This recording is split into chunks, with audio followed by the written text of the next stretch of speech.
Esta catequesis, bueno, sí, es una especie de sermón. Ya sabéis que el lugar original donde Ratzinger pronunció estas charlas era una especie de charlas de Cuaresma. En fin, no sé yo si tienen mucho de charlas de Cuaresma al uso. Bueno, si veis el final escrito de la última catequesis, veis que hace referencia a la Cuaresma y tal, no sé qué, pero vamos, el tema muy cuaresmal así propiamente dicho no parece ser. Pero a nosotros nos sirve enormemente. A mí me parecen textos preciosos. Tenéis, eso sí, en la página web de la diócesis están colgados ya los apuntes que nos han servido para las últimas charlas. Están los apuntes que además, eso sí os lo digo, me llevan bastante tiempo, porque ya os dije que hay 2 ediciones de estas charlas en español, pero esas 2 ediciones, no os digo ni el nombre, ya para no ponerlos en evidencia, están muy mal traducidas. Entonces yo voy párrafo por párrafo corrigiendo cosas que me parece que están mal para que se puedan entender mejor, y luego veréis que tienen añadidos, comentarios en rojo habitualmente, que son añadidos míos que creo que pueden ayudar a comprender mejor o a puntualizar alguna cosa, ¿vale? Entonces, pues eso. Entonces ahora estamos ya con la última charla, que creo que nos durará hoy y el próximo día de formación, la última charla de aquella serie que dio Ratzinger en Cuaresma en su diócesis. No me acuerdo si fue en Múnich o no recuerdo bien. Y esta charla va sobre el pecado original. Entonces, hay como varias partes. Hoy no hablaremos propiamente, no creo que lleguemos propiamente, aunque lo leeremos después, pero no llegaremos al momento en el que Ratzinger analiza el texto propiamente hablando, sino que parte de algunos aspectos del texto y vamos a hablar de lo que es el pecado, de lo que es el pecado. Luego abordaremos el hecho concreto, creo que ya en la próxima clase y último día de la formación de este año, abordaremos el texto mismo o más que el texto mismo, el hecho mismo de que el pecado, de esta cosa que nosotros llamamos pecado original, de esta cosa que nosotros llamamos pecado original, y que ya os digo que forma parte, también lo dice Ratzinger en los apuntes, que forma parte del misterio, de nuestra salvación, del misterio de la obra salvífica de Dios y de la respuesta humana a Dios. El misterio fundamental, quiero que lo entendáis así desde el principio, es el siguiente. Cómo el pecado de un hombre, o el pecado de 2 hombres, de Adán y Eva si queréis, ¿no?, del primer hombre, del primer varón y de la primera mujer, cómo pueden afectar de forma tan directa o tan grave a todos los hombres. Porque cuando nosotros hablamos del pecado original, estamos hablando no solamente de un pecado que está en el origen, sino de un pecado que afecta a todos los hombres después, ¿no? Ratzinger dice, esto forma parte del misterio. Sin embargo, aunque forma parte del misterio, es muy importante porque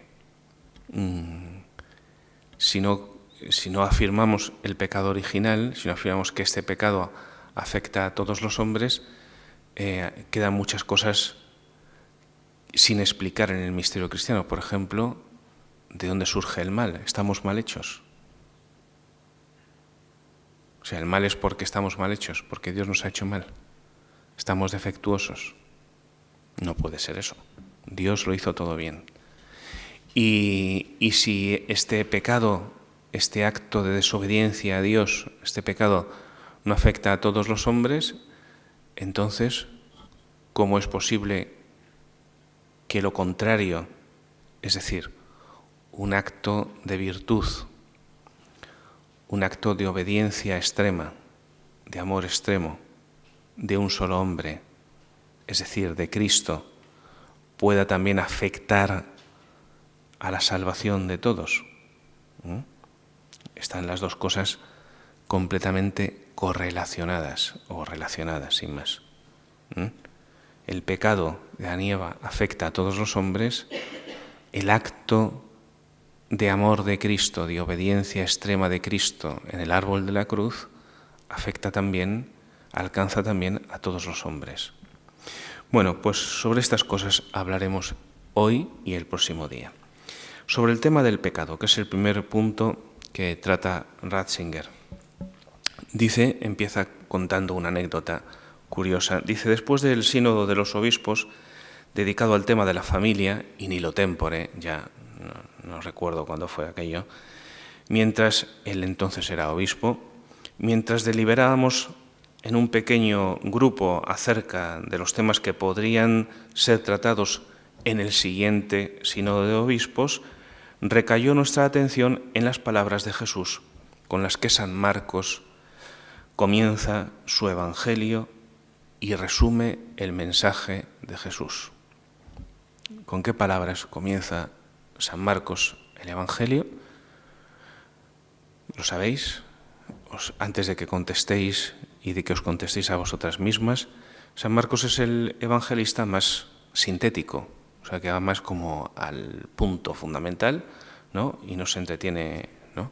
Pues sabéis que San Lucas nos ofrece toda la infancia de Jesús y todos aquellos acontecimientos, que también San Mateo nos da datos, por ejemplo, la genealogía que empieza por Abraham, la de San Lucas empieza en Lucas, que San Marcos nos da cuenta también un poco de los acontecimientos de la infancia de Jesús, más brevemente, bueno, del nacimiento más bien, pero desde el punto de vista de José, ¿no? Y nos da cuenta pues de la adoración de los magos, por ejemplo, etcétera. O sea que hay unas cuantas cosas como prolegómenos antes de llegar, pero San Marcos empieza directamente con San Juan Bautista, con la predicación de San Juan Bautista y con la predicación de Jesús. Y que eso es significativo, que uno de los evangelios canónicos comience ya así directamente con la predicación de Jesús. Bueno, y a lo que voy. ¿Cuál es el comienzo de la predicación de Jesús? Que luego aparece también eso en los otros evangelios. Es decir, cuando Jesús comienza a predicar, tanto Mateo como Lucas como Marcos coinciden perfectamente en una cosa, y es que Jesús retoma la predicación del Bautista, y predica el qué. Pues dice Ratzinger aquí, abre comillas del Evangelio y dice, el tiempo se ha cumplido. Se ha cumplido el tiempo significa que el Antiguo Testamento ha pasado. Es decir, o mejor dicho, que el tiempo de las promesas ha pasado. Llega el tiempo del cumplimiento. Lo que dirá San Pablo en la carta a los Gálatas de otra forma, ¿no? Cuando llegó la plenitud de los tiempos, Gálatas 4:4, cuando llegó la plenitud de los tiempos, envió Dios a su Hijo, nacido de una mujer, nacido bajo la ley, para rescatarnos de la ley y darnos la filiación adoptiva. Pues aquí dice, el tiempo se ha cumplido y el reino de Dios está cerca. Convertíos y creed en el Evangelio. Esto de convertíos es retomar la predicación de San Juan Bautista, que también decía, convertíos porque se acerca el reino de Dios. Bueno, esta es la frase que recuerda Ratzinger cuando en esta conversación que tiene con los obispos en el sínodo, y sigue haciendo referencia a este diálogo que tiene con ellos. Uno de los obispos, reflexionando sobre ellas, dijo que tenía la impresión de que este resumen del mensaje de Jesús en realidad hacía ya mucho tiempo que lo habíamos fraccionado en dos partes. Es decir, que lo habíamos partido, ¿no? Hablamos mucho y a gusto de la evangelización. El Evangelio. Decía, convertíos y creed en el Evangelio. Y decía, hemos partido este mensaje. Hablamos a gusto lo del asunto del Evangelio, es el tiempo del Evangelio, y nos olvidamos del asunto de convertíos. Hablamos mucho y a gusto de la evangelización, de la buena nueva, para hacer atrayente a los hombres el cristianismo. Pero casi nadie, opinaba el obispo, se atreve ya a expresar el mensaje profético de convertíos. ¿Quién dice ahora convertíos? Cuando llega la Semana Santa, pues sí, cuando llega la Cuaresma, perdón, y tal, pues venga, convertíos el miércoles de ceniza y tal, pero ¿no os dais cuenta que todos los anuncios que hacemos a la gente fuera de la Iglesia son anuncios como conciliadores con el mundo? Y no digo que no haya que hacerlo, no digo que no haya que mostrar la belleza del Evangelio para atraer a los hombres por la belleza del Evangelio y estas cosas, pero ¿y el pecado es que ya no existe? ¿No es necesario llamar a la conversión? Esto es lo que está diciendo aquí Ratzinger en el fondo, ¿no? Casi nadie, opinaba el obispo, se atreve ya a expresar el mensaje profético convertíos. Casi nadie se atreve en nuestro tiempo a hacer esta elemental llamada del Evangelio, con la que el Señor quiere llevarnos a cada uno a reconocernos personalmente como pecadores, como culpables. Porque el pecado implica la culpa, somos culpables. A reconocernos personalmente como pecadores, como culpables, y que hagamos penitencia y cambiemos personalmente. Nuestro colega añadía además que la predicación cristiana actual le parecía semejante a la grabación de una sinfonía en la que se hubiera cortado al comienzo el primer tema principal. Bueno, esto ya son para los que entienden de música. Yo como no tengo oído, pues casi, ¿no? Pero como diciendo, este mensaje le falta algo. O sea, hablamos de la redención sin hablar del motivo de qué tenemos que redimirnos. Redimir significa salvar. ¿De qué nos tiene que salvar el Señor? Redimir significa pagar un rescate. Pero ¿quién se considera aquí esclavo y de quién se considera aquí esclavo? Para que tenga que venir el Señor a pagar un rescate, y un rescate tan exagerado como es su propia vida, su propia sangre. La predicación cristiana actual le parecía a nuestro colega semejante a la grabación de una sinfonía de la que se hubiera cortado al comienzo el primer tema principal, dejándola incompleta e incomprensible, por tanto, en su desarrollo. Con estas palabras, el obispo había tocado efectivamente, dice Ratzinger, un punto problemático de nuestra situación histórico-espiritual, es decir, de cómo los hombres de hoy vivimos nuestra vida espiritual. El tema del pecado se ha convertido en uno de los temas totalmente silenciados de nuestro tiempo. La predicación religiosa intenta, a ser posible, eludirlo. Y insisto, no tanto de Iglesia para adentro, a lo mejor ahora, en tiempo de Ratzinger, o sea, en el tiempo en el que Ratzinger escribió esto, incluso también dentro de la Iglesia, pero también de puertas para afuera. La predicación religiosa intenta, a ser posible, eludirlo. El cine y el teatro utilizan la palabra con tono de burla, ¿no? Cuando se habla de pecado, en el fondo se habla de algo, se hace burla de lo que los cristianos entendemos por pecado, o como de algo divertido. En el fondo se ofrece el pecado como lo realmente divertido para la vida del hombre.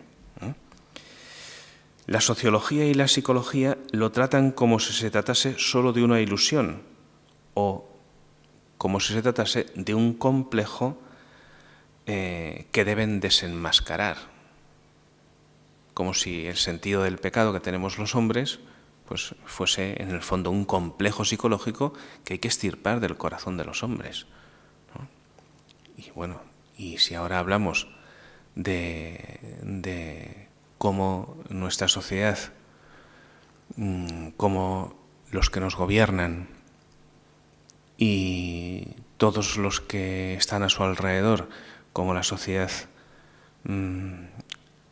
como todos estos movimientos feministas, LGTBI, comunistas, es por ponerles nombre, ¿no? Porque es que si no, no nos enteramos. Intentan adentrarse en la educación de nuestros hijos para extirpar de ellos el sentido del pecado, por ejemplo, en el ámbito de la sexualidad, que es una cosa que están haciendo y que están consiguiendo, mientras nosotros miramos para otro lado, pues, en fin, pues es lo que están haciendo, intentando extirpar del corazón del hombre el sentido del pecado, el sentido de que hay cosas que son culpables, o sea, de que ofenden a Dios ante uno al que debemos dar cuenta y de que eso repercute sobre nosotros. Bueno. El derecho, dice la psicología, trata de desenmascarar, parece que tiene la intención de desenmascarar la culpa como si fuese una tara psicológica que hay que eliminar, ¿no? El derecho se refiere a las leyes, ¿no? El derecho mismo intenta cada vez más arreglarse sin el concepto de culpa. No se habla de la culpa, sino simplemente pues de infringir leyes que se han consensuado. No se habla del mal y del bien, sino sencillamente de la infracción de las leyes. Prefiere servirse de la terminología sociológica, el derecho prefiere servirse de la terminología sociológica que reduce los conceptos de bien y mal a un dato estadístico. En lugar de bien y mal, se limita a distinguir el comportamiento normal, el común, del comportamiento desviado. Es decir, pues no es normal matar a los padres. Bueno, pues entonces eso es un delito. Pero ¿y si fuese normal? ¿Y cuando llega a ser normal abortar? Deja de ser delito, porque lo hacen muchos. Y cuando el adulterio se convierte en algo habitual, deja de ser malo. Y cuando la mentira que se ha instalado en nuestra sociedad, o sea, vivir en la mentira, empezando por los gobernantes, se convierte en algo habitual, deja de ser mal, deja de ser punible, deja de ser castigable, ya nadie se inmuta porque los gobernantes mientan descarada y abiertamente.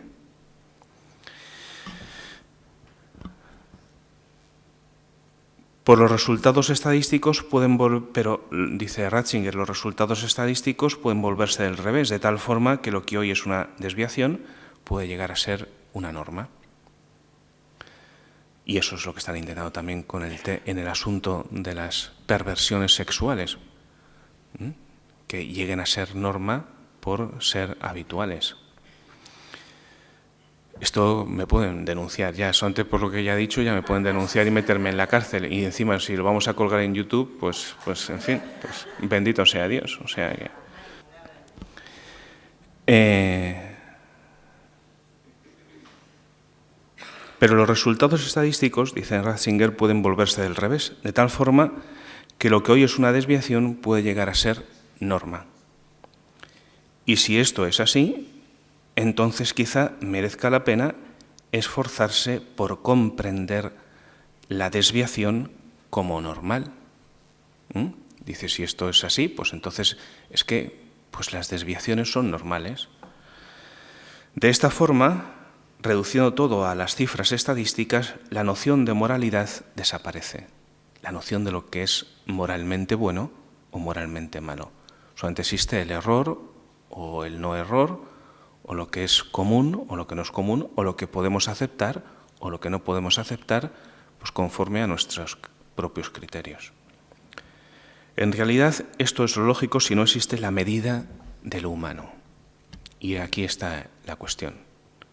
Si no sabemos qué es el hombre y no tenemos una medida de lo que es el hombre y por lo tanto su bien, tampoco podremos decir qué es lo moralmente bueno y qué es lo moralmente malo. Esto es lo lógico si no existe la medida de lo humano, una medida que nos anteceda a cada uno de nosotros, o sea, que no nos la demos nosotros, sino que nosotros venimos y ya tenemos una medida de lo que es humanamente bueno. Cuando entramos en la tradición católica, cuando nosotros entramos desde pequeñitos en una iglesia, tenemos la medida visualmente hablando de lo que es bueno y de lo que es malo.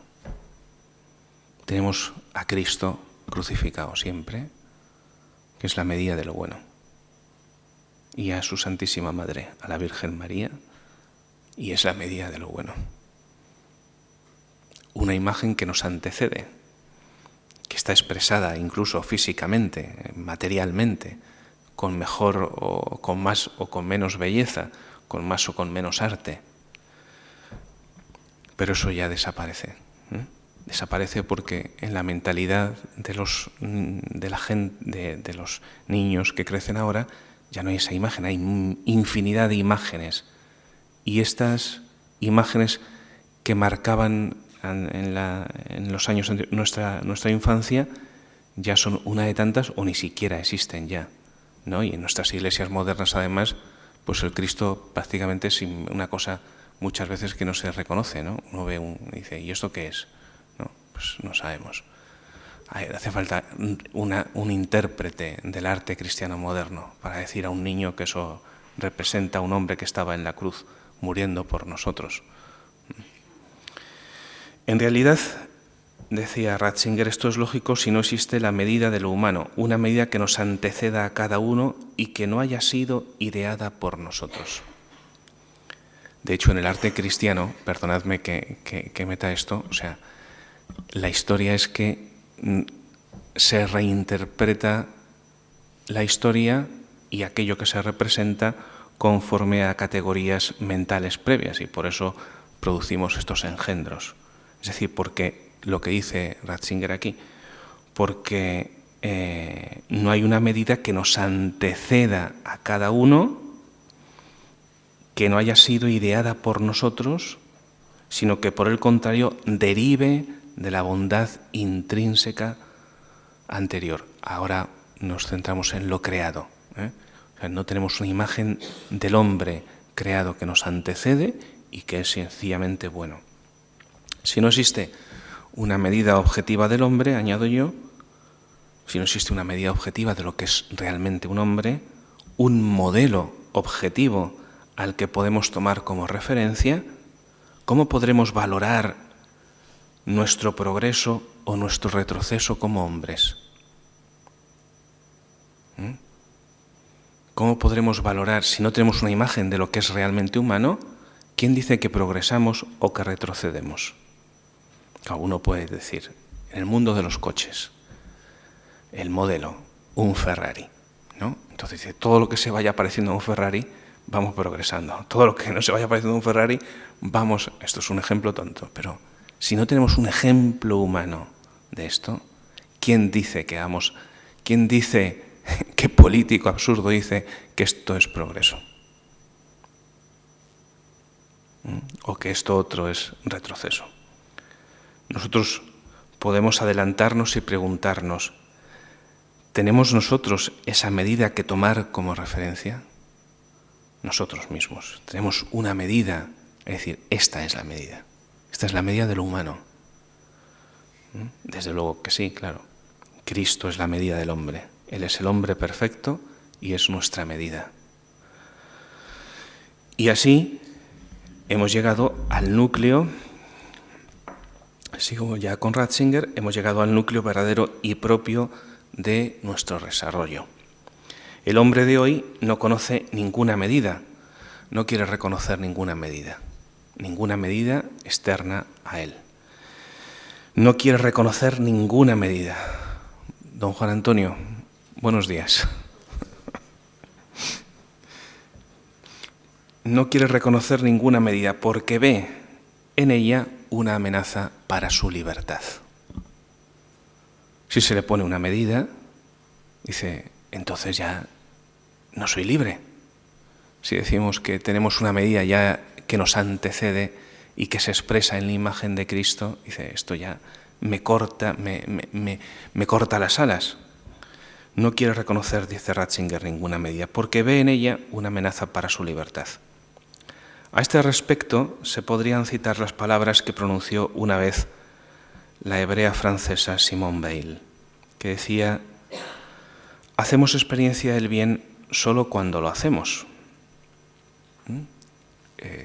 Hacemos experiencia de lo que es bueno, de lo que es moralmente bueno, cuando lo hacemos, experimentamos que es bueno, pero cuando por el contrario hacemos el mal, no lo conocemos.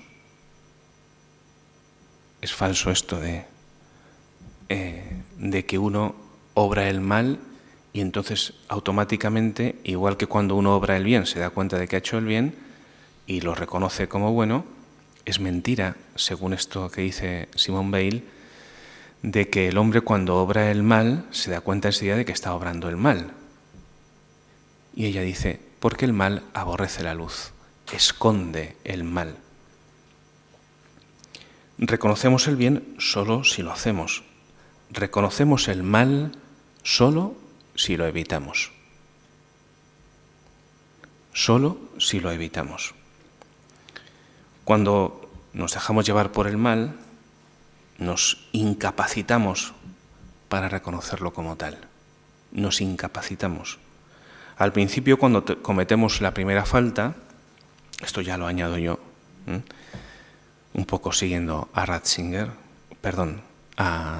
ya confundo los autores, siguiendo a Newman, al principio cuando cometemos la primera falta, la conciencia nos acusa. Y eso puede ser para nosotros una señal efectiva de alarma. Pero podemos desoír la voz de la conciencia y entonces esa voz va haciéndose cada vez más imperceptible, hasta que perdemos la sensibilidad para escucharla. El mal termina embruteciéndonos y este mismo embrutecimiento nos hace insensibles ante nuestra propia enfermedad moral. Y esto es una cosa de experiencia. O sea, que el mal nos embrutece y que este embrutecimiento, es decir, literalmente, nos animaliza. Y que este embrutecimiento nos hace cada vez más insensibles al mal que cometemos, es una cosa evidente. Por eso partíamos de la frase que trae Ratzinger de Simone Weil. Hacemos experiencia del bien solo cuando lo hacemos. Cuando por el contrario hacemos el mal, no lo conocemos, porque el mal aborrece la luz. De esta manera, perdida la medida o modelo objetiva de lo humano, el tema del pecado se ha convertido en un tema que ha sido apartado. Pero sin embargo, aunque lo escondamos, el pecado está ahí, tan real como siempre y más vivo que nunca, justamente porque nadie lo señala. Porque nadie dice, eso es pecado. No simplemente eso no es razonable, sino eso ofende al Creador, que es la única verdad decisiva delante de nuestra alma. El pecado no es solo que no sea razonable contra nosotros, es pecado porque es una ofensa, y eso lo olvidamos.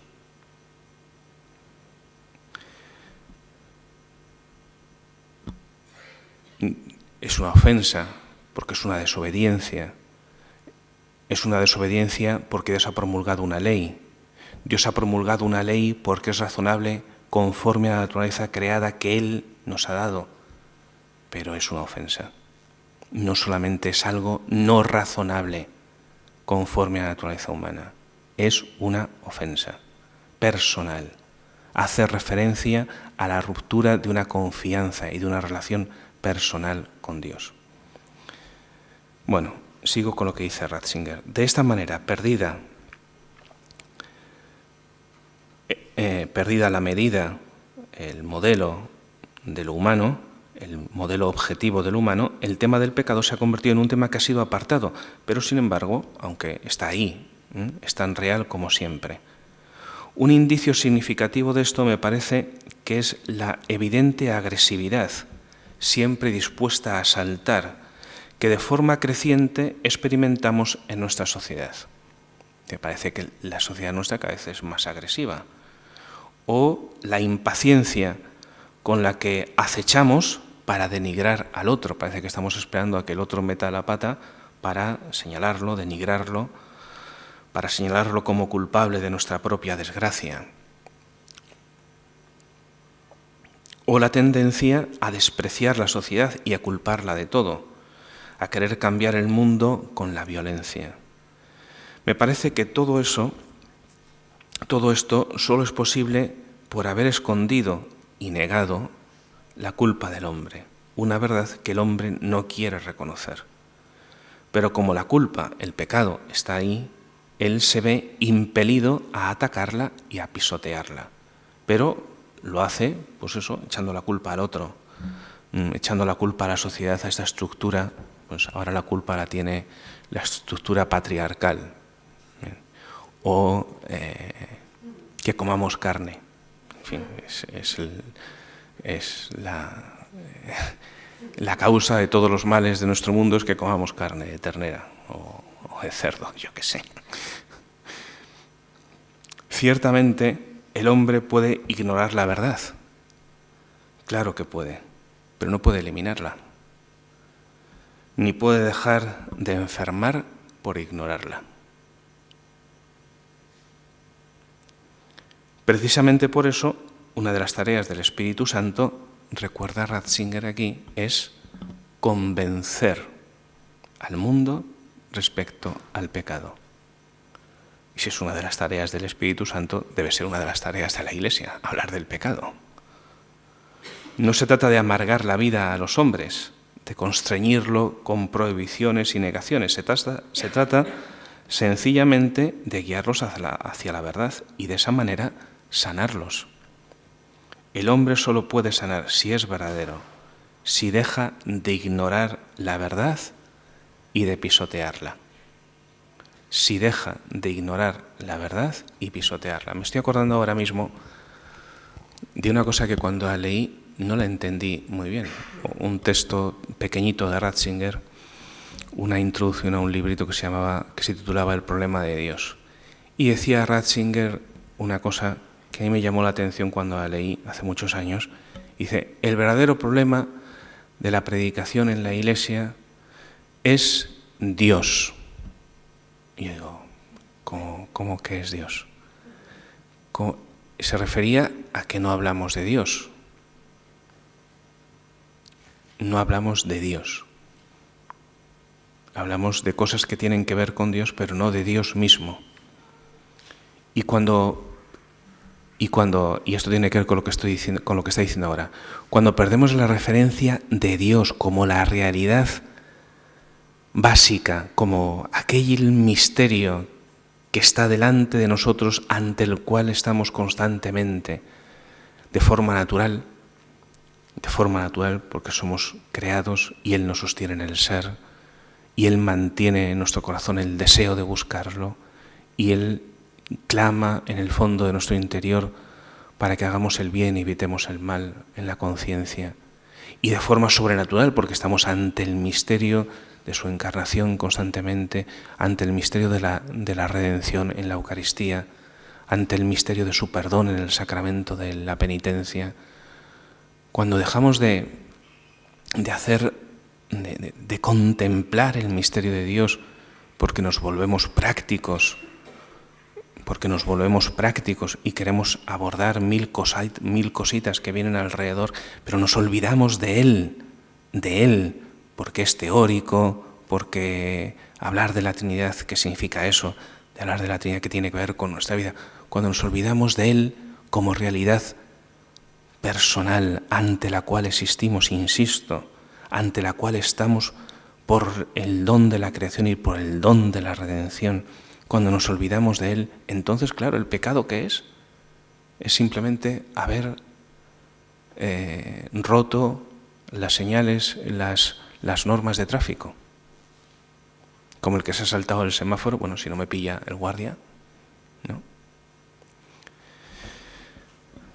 Por eso dice, precisamente por eso, una de las tareas del Espíritu Santo es convencer al mundo respecto al pecado.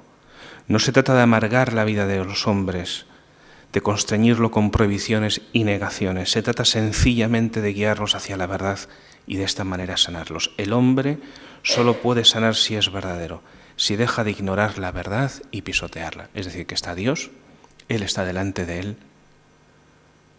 y que de ahí se deriva una relación que Él puede pisotear. El tercer capítulo del Génesis, que daba pie a esta meditación, es una de esas, el tercer capítulo del Génesis, donde se relata el pecado. No he querido leerlo porque he preferido dejarlo un poco para después, cuando Ratzinger vaya más directamente al texto. El tercer capítulo del Génesis, que daba pie a esta meditación, es una de esas actuaciones del Espíritu Santo que impregna la historia. Él da cuenta al mundo y también a nosotros del pecado, no para humillarnos, sino para hacernos verdaderos y para sanarnos, para redimirnos. Bien, y ahora sí, voy a leer, después de este primer punto, voy a leer el texto del relato del pecado. Leo el que tengo aquí, que, bueno, la traducción es un poco así, curiosa, pero bueno, vale. La serpiente era el más astuto de todos los animales del campo que había creado Yahvé Dios. Y dijo a la mujer, ¿con qué os ha mandado? Esto está mal. ¿Con qué os ha mandado Yahvé Dios que no comáis de ningún árbol del jardín? La mujer respondió a la serpiente, podemos comer del fruto de los árboles del jardín, pero el fruto del árbol que está en el medio del jardín, Dios nos mandó que no lo comiésemos, ni lo tocásemos, para que no muramos. La serpiente dijo a la mujer, no moriréis en ningún modo. Es que Dios sabe que el día que comáis de él se os abrirán los ojos y seréis como Dios, conocedores del bien y del mal. La mujer se dio cuenta de que el árbol era bueno para comer, agradable a la vista, y el árbol excelente para adquirir sabiduría. Y cogió de su fruto, comió, y dio también a su marido, el cual comió. Entonces se les abrieron a ambos los ojos y descubrieron que estaban desnudos. Entrelazaron hojas de higuera y se hicieron unos ceñidores. Y cuando oyeron la voz de Yahvé Dios, que se paseaba por el jardín a la hora de la brisa, el hombre y su mujer se escondieron por entre los árboles del jardín de la presencia de Yahvé Dios. Pero Yahvé Dios llamó al hombre y le dijo, ¿dónde estás?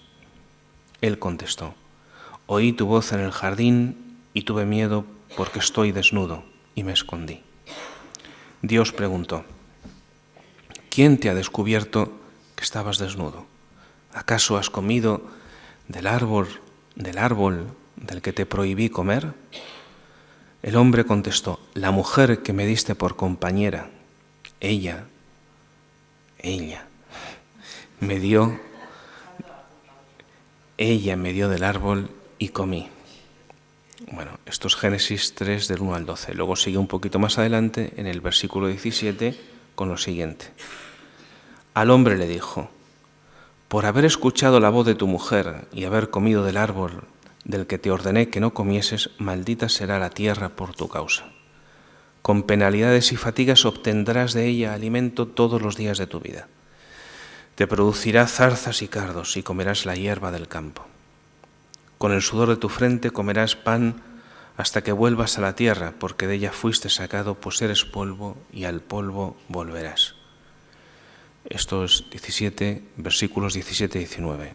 Y luego un poquito más adelante, en el mismo capítulo 3, 23-24, dice, entonces Yahvé Dios expulsó del jardín del Edén lo expulsó del jardín del Edén, para que trabajase la tierra de la que había sido sacado, y alejó al hombre y lo alejó, qué terrible cosa, lo alejó, y colocó al oriente del jardín del Edén a los querubines con la espada llameante que se agitaba para guardar el camino del árbol de la vida. El árbol de la vida, que no es lo mismo que el árbol del bien y del mal, que son dos árboles distintos. Bueno, pues ahora vamos a seguir con la segunda parte, después de leer esto, con la segunda parte,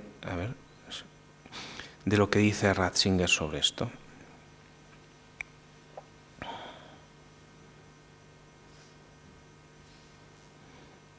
Es que no me ha dado tiempo ni a imprimir el papel, así que tengo que andar aquí. Hay algo que me estoy saltando.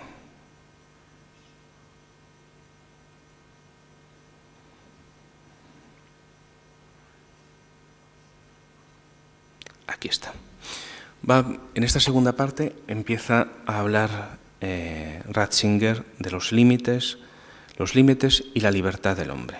Ya os digo que entraremos más en concreto en lo que significa el pecado original en la segunda parte de la charla, que seguramente quedará para el próximo día, ¿no? Pero ahora va a hablar de los límites y de la libertad del hombre. Con dos grandes imágenes, la imagen del jardín y con ella la imagen del árbol, por un lado, el jardín y el árbol por un lado, y la imagen de la serpiente por otro, este texto nos habla de una verdad que sobrepasa nuestra inteligencia. Ya os he dicho que con este asunto del pecado original entramos en el ámbito del misterio de la redención.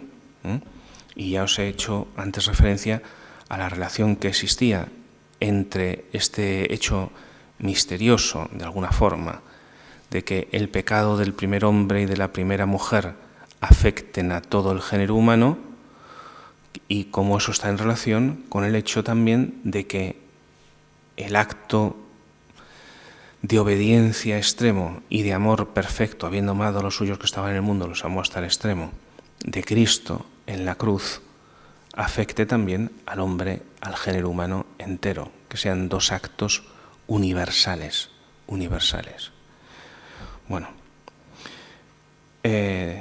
con estas dos imágenes, por un lado la imagen del jardín y en ella la imagen del árbol, y por otro lado la imagen de la serpiente, este texto nos habla de una verdad que sobrepasa nuestra inteligencia.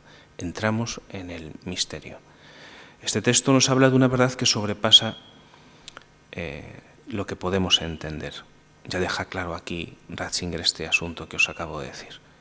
Nos habla de esta verdad fundamentalmente, de la libertad de los límites y de la libertad del hombre, nos habla de esta verdad fundamentalmente a través de dos grandes imágenes.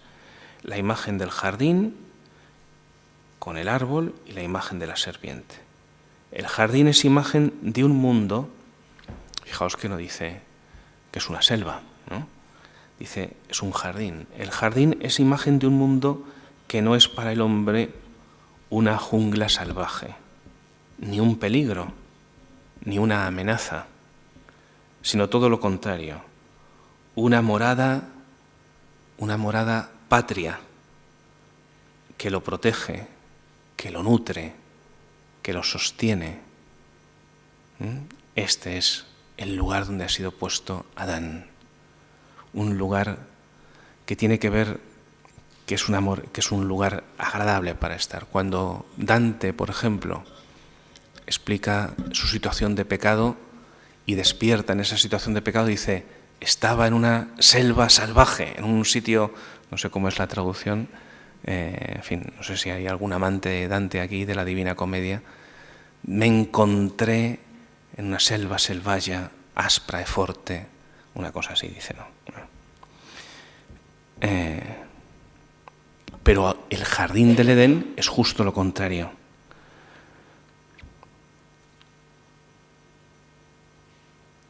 La imagen del jardín incluye, no es un peligro, no es una amenaza, sino que es una morada patria que lo protege, lo nutre y lo sostiene. Es expresión de un mundo que lleva la impronta del espíritu, ¿Qué significa esto que dice Ratzinger, que lleva la impronta del espíritu? Pues que no crece de forma caótica, sino conforme a una inteligencia que lo convierte en morada, en lugar donde se puede vivir. Daos cuenta de la perversión que supone en nuestra mentalidad, ¿no? Como en nuestra mentalidad moderna, que se aleja de la creación en realidad, la imagen que tenemos de lo que es especialmente perfecto es la selva donde el hombre no puede vivir, mientras que el campo cultivado por el hombre y en el que el hombre ha sabido armonizar su trabajo con el campo, eso lo despreciamos. Y la imagen del hombre moderno, que no tiene nada, que ya ha perdido el contacto con la creación, es la imagen de la selva, donde en realidad no sabe, ni podría, ni sabría vivir. En fin, son cosas de estas.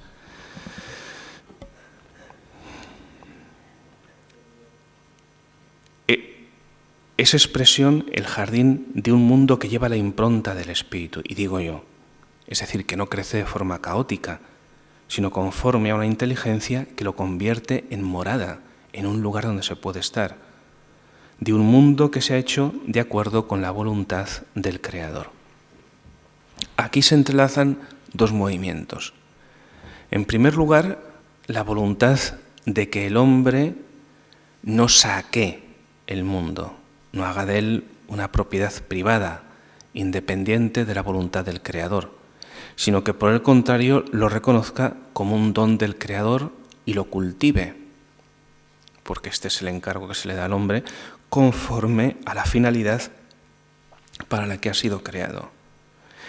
En segundo lugar, se muestra el hecho de que el mundo, considerado en unidad con su Señor, no es una amenaza, sino un don, un regalo, un signo de la bondad de Dios, un signo de la voluntad de Dios salvífica y unitiva, es decir, el mundo es un lugar donde Dios y el hombre pueden dialogar, donde pueden llegar a vivir en comunión, donde pueden llegar a vivir en comunión.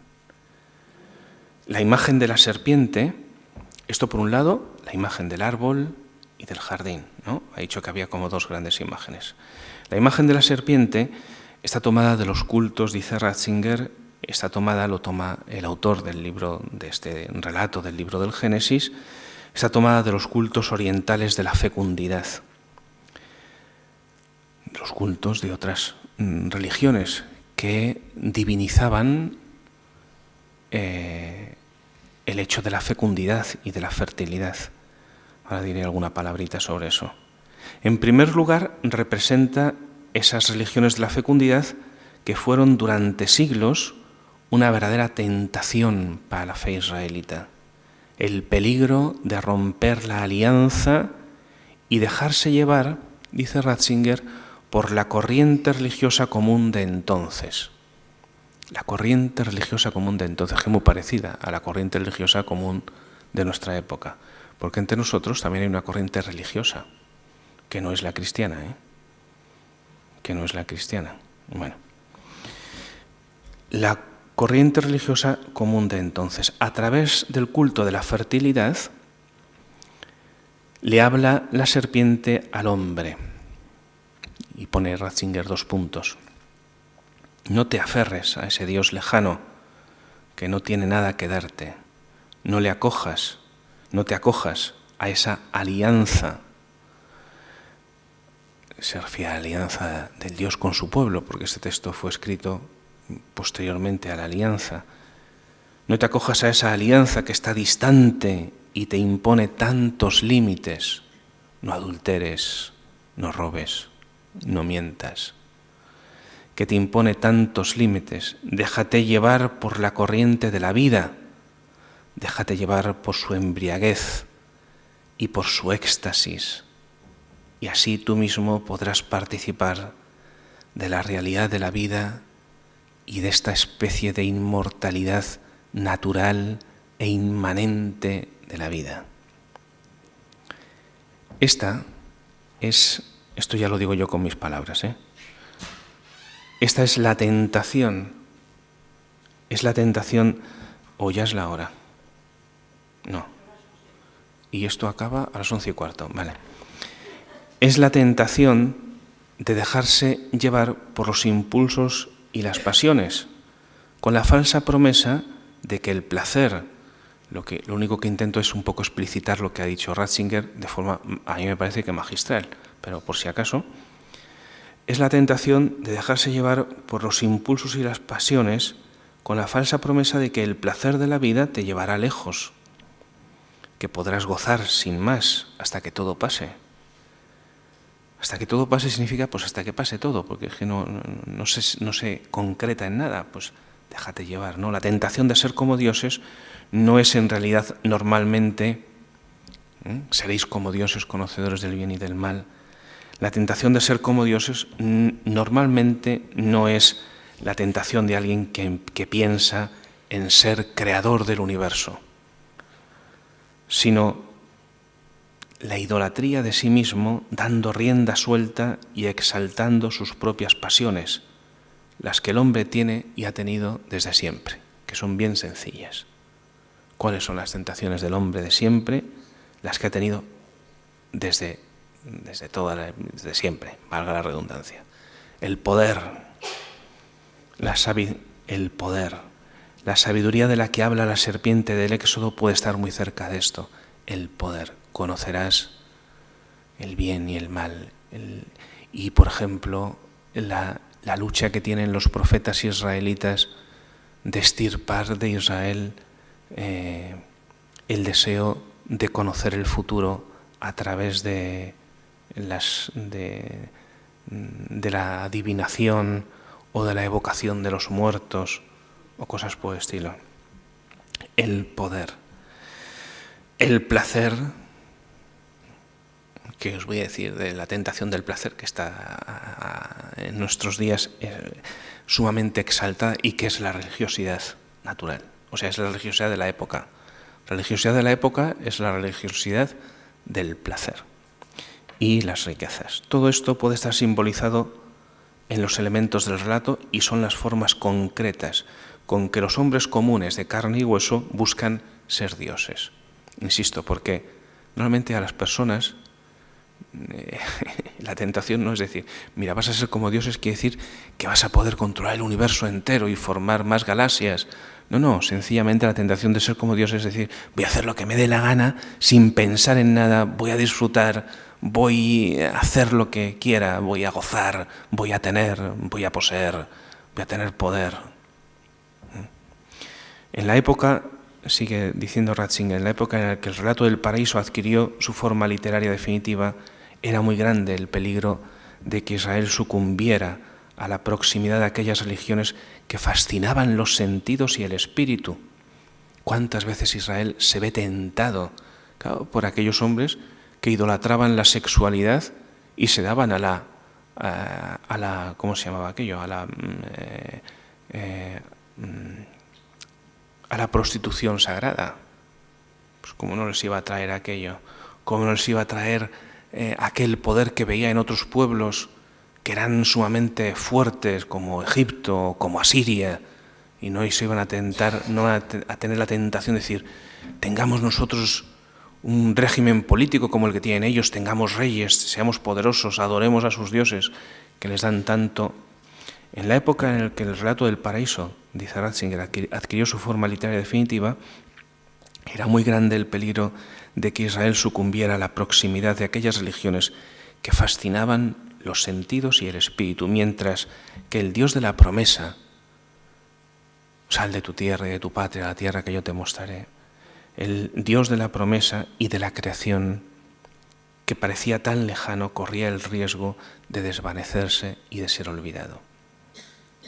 Sobre el trasfondo de la historia, que conocemos, por ejemplo, por los relatos del profeta Elías, se puede comprender mucho mejor este texto. Y como viese la mujer que el árbol era bueno para comer, apetecible a la vista y excelente para lograr sabiduría, dice el texto del Génesis, entonces tal, no sé qué. Ratzinger se refiere aquí, cuando habla de Elías, a la lucha de Elías por la fe verdadera, frente a las tentaciones del culto de los ídolos que representaban lo que os estaba diciendo antes, ¿no? La divinización de las fuerzas de las pasiones, como el poder que a veces exigía el sacrificio humano, o como, claro, porque estos dioses son crueles, ¿no? Te exigen el sacrificio de los hijos. A ellos les exigían, pues no me acuerdo ahora, es que se me va, pero aparecen sacrificios que Dios reprueba porque un rey de Israel ha sacrificado a su hijo, al dios Moloch, por ejemplo, para establecer una ciudad, para establecer la fuerza de una ciudad y ponerla, para hacerla fuerte. Frente a las tentaciones del culto de los ídolos que representaban la divinización de las fuerzas de las pasiones, como el poder, que a veces exigía el sacrificio humano, o como el culto a la fecundidad y a la fertilidad, esto es, a la sexualidad, que se expresaban, por ejemplo, con la práctica de la prostitución sagrada, tanto de hombres como de mujeres. Así venían marcados a veces los cultos de Baal o Astarte o Aserá, que son dioses que aparecen ídolos que aparecen en la Biblia. Otras veces estos cultos buscaban el control del futuro mediante la adivinación o la evocación de los muertos. El caso es que en el trasfondo, dice Ratzinger, de estos relatos que podemos, de los relatos del profeta Elías, se entiende mejor la tentación que aparece que aparece en el libro del Génesis. Y como viese la mujer que el árbol era bueno para comer, apetecible a la vista y excelente para lograr sabiduría. En aquella religiosidad, la serpiente era símbolo de la astucia que domina el mundo, de una sabiduría humana. Y el símbolo de la fecundidad con la que el hombre se sumerge en la corriente divina de la vida, no la corriente que viene de Dios, sino la corriente de este mundo que parece pues que es todo, ¿no? Que es todo. La Pachamama, esto.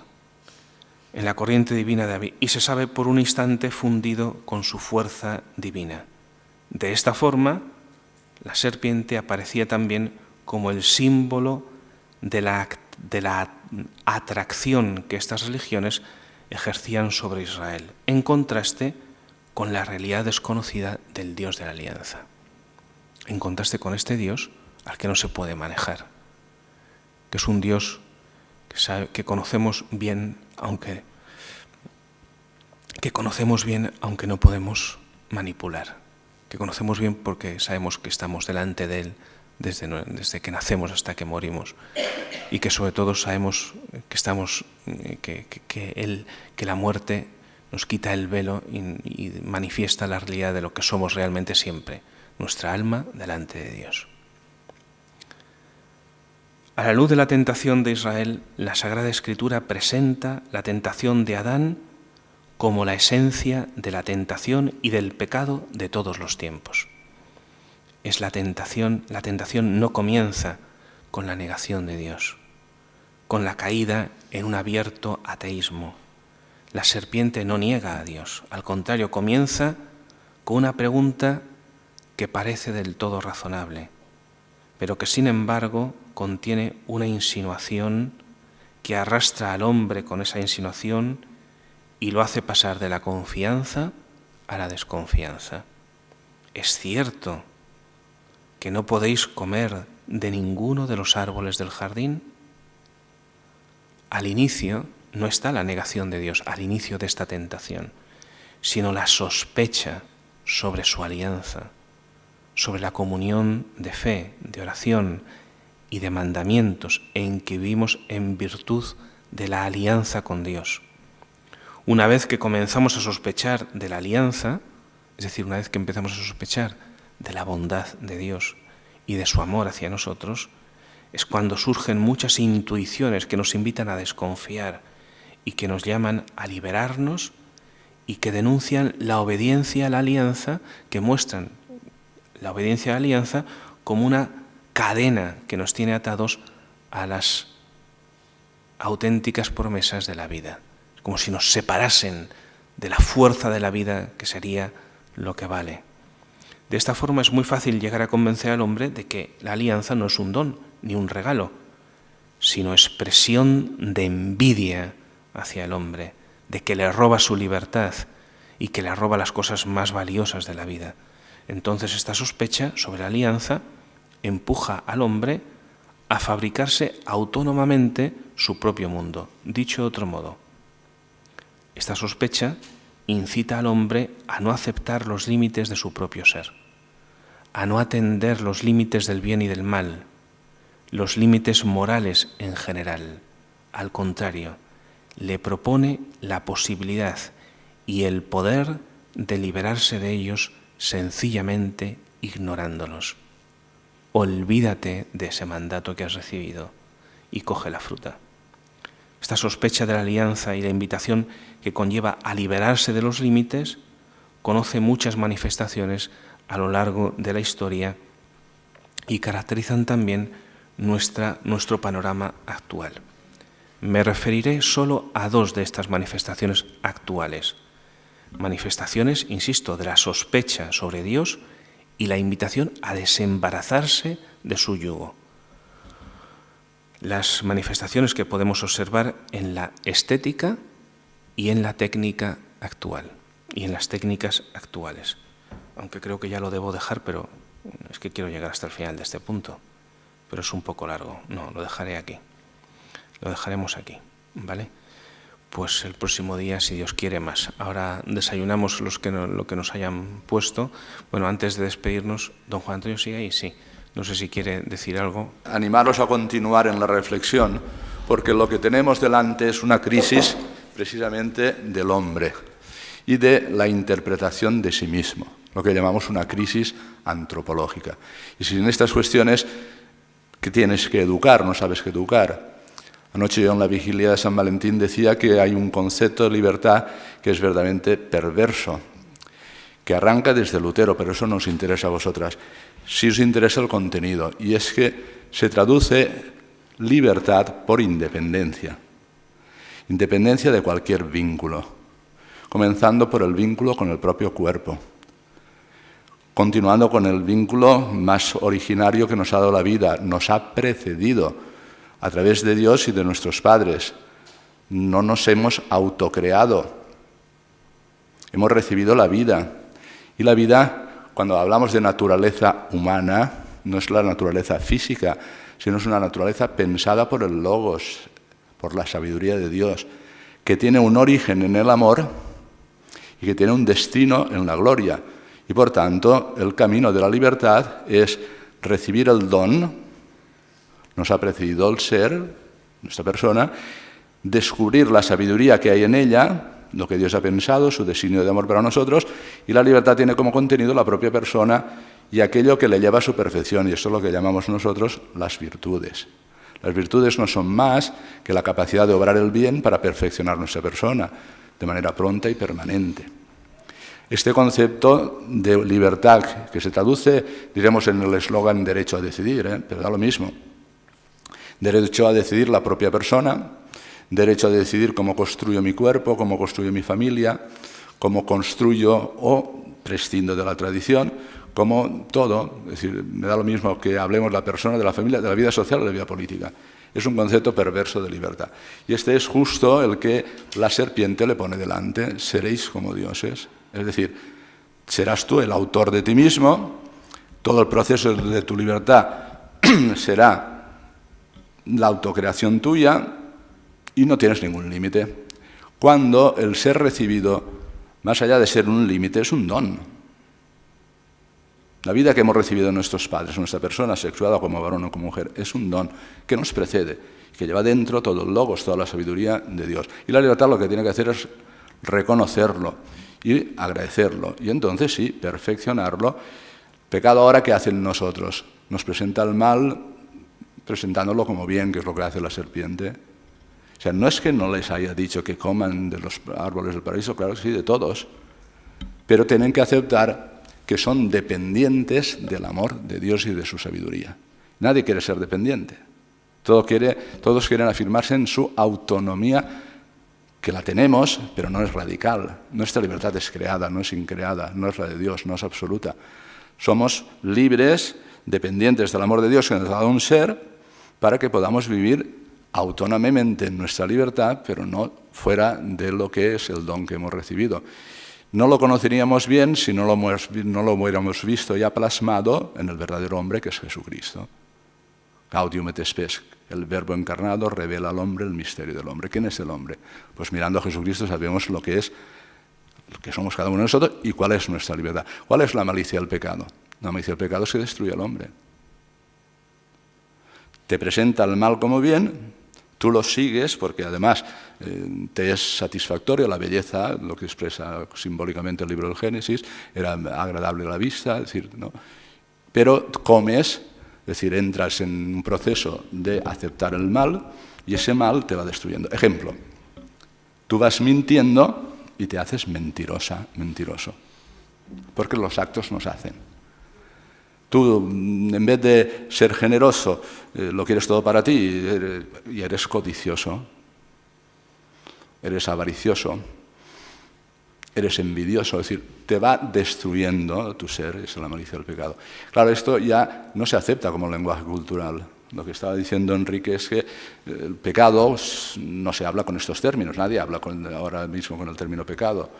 Esto es, diríamos, una manera de falsear la realidad. Se habla de error, se habla de equivocación, o el término que utilizaba el cardenal Ratzinger, no es razonable.